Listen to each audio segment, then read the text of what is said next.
അനിലേ, നിന്നെ ഞാൻ ഏറ്റവും അവസാനത്തേക്ക് വെച്ച എന്തിനാണെന്നറിയോ? നിന്റെ മരണം എനിക്ക് ശരിക്കൊന്ന് ആസ്വദിക്കണം. കാരണം ഫാദർ ബെന്നറ്റിനേക്കാൾ പക എനിക്ക് നിന്നോടാണ്. നിന്റെ കാര്യത്തിൽ പൂർണ്ണ ഔദ്യോഗിക ബഹുമതികളോടുകൂടിയുള്ള ശവസംസ്കാരം ഉണ്ടാവില്ല. ആകാശത്തേക്കുള്ള ആചാരവെടിയും പുകയുണ്ടാവില്ല. നാട്ടുകാർക്ക് കാണാൻ വേണ്ടിയുള്ള പൊതുദർശനവും കാണില്ല.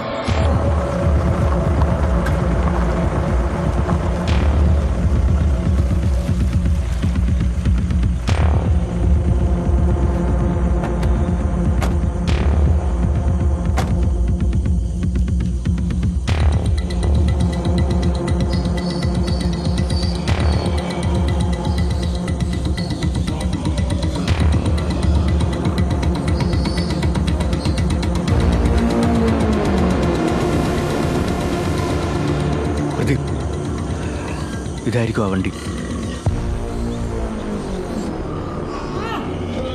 പുറത്ത് വിശന്ന് കിടന്ന് കയറിയുന്ന ആ പന്നികളില്ലേ, അവറ്റകൾക്ക് 2 ദിവസമായി ഞാൻ എന്തെങ്കിലും തിന്നാൻ കൊടുത്തിട്ട്.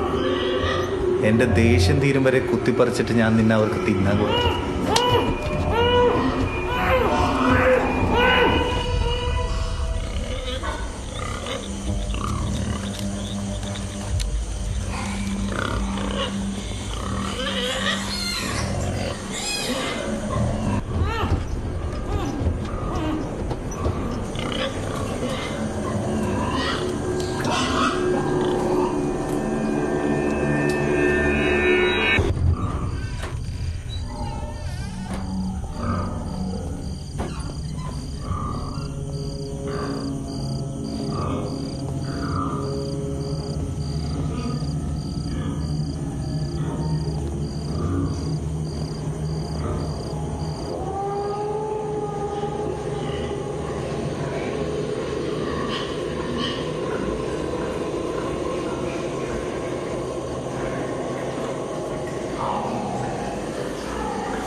Benjamin, doctor Benjamin Luis.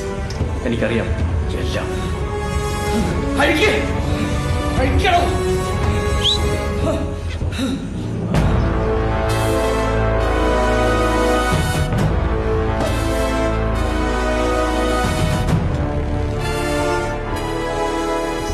Please stop this madness.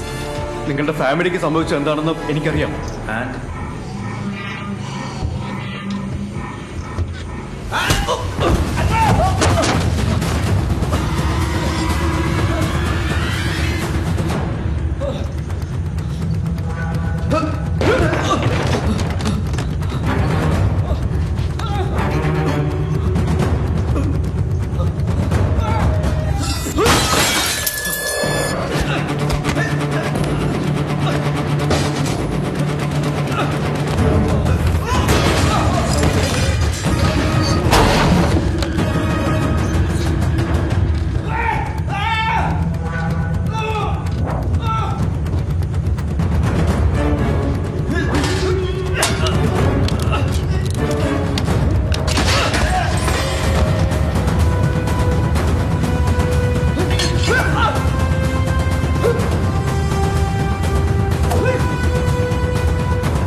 കേരളത്തെ പിടിച്ചുകുലുക്കിയ നീതിദേവത തുടർ കൊലപാതക കേസിന് വിരാമമായി.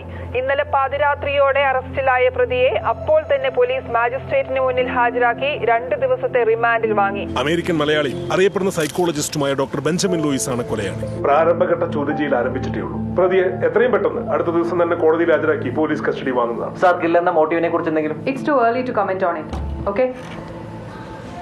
Fatima. Hi. Sanskriti, how are you? I am fine, thank you. Anwar, are you okay? ആ, കുഴപ്പമില്ല. ഫാത്തിമ, ഒരു 2 minutes. ഒരു ഒഫീഷ്യൽ മാറ്റർ സംസാരിക്കാനുണ്ട്. Yeah, sure. വാ.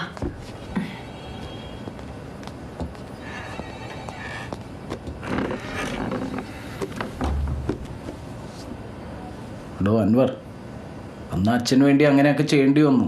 അത് പിന്നെ പോലീസ് ആവുമ്പോൾ ചില രാഷ്ട്രീയക്കാർക്കും പ്രമാണിമാർക്കൊക്കെ ചില വിട്ടുവീഴ്ചകളൊക്കെ ചെയ്യില്ലേ? ഇതും അത്രേ ഉള്ളൂ. താൻ വിട്ടുകളാ.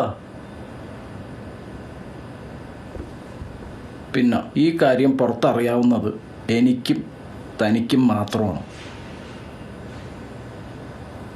ബെഞ്ചമിൻ, അവൻ ഇതിനെക്കുറിച്ചൊന്നും പറഞ്ഞിട്ടില്ല, ഇനിയൊന്നും പറയാനും പോണില്ല. തനിക്ക് തോന്നുന്നുണ്ടോ അവനിനി പുറം ലോകം കാണുമെന്ന്? കുറെ പോലീസുകാരെയും കുത്തിക്കീറി കൊന്നിട്ട്. ബെഞ്ചമിന്റെ കുടുംബം തകർത്ത് അയാൾക്ക് ഡിപ്പാർട്ട്മെന്റിനോട് ഒരിക്കലും മറക്കാനാവാത്ത പകർ നിങ്ങളുണ്ടാക്കിയതുകൊണ്ടാണ് നിരപരാധികളായ പോലീസുകാർ കൊല്ലപ്പെട്ടത്.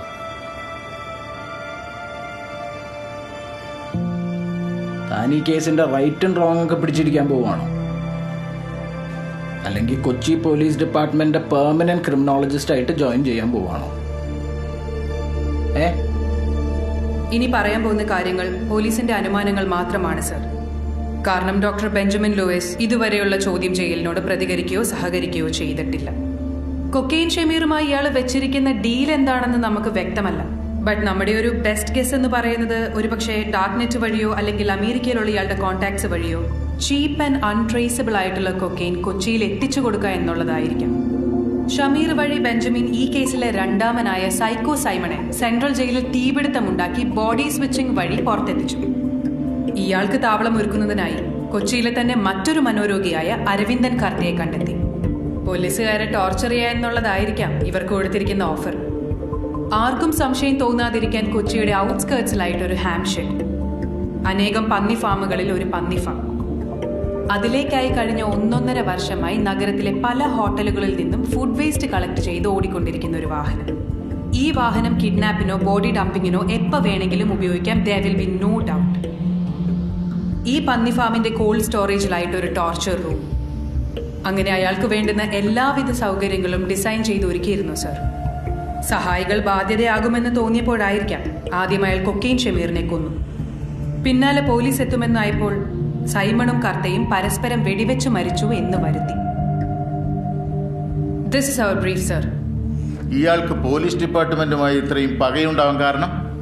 അങ്ങനെ ഒരു മോട്ടീവ് ഒന്നും അയാൾ വിശദീകരിച്ചിട്ടില്ല sir. As I stated earlier, ഇതൊരു പ്രൈമറി അനാലിസിസ് മാത്രമാണ്. ബെഞ്ചമിൻ, നിങ്ങൾ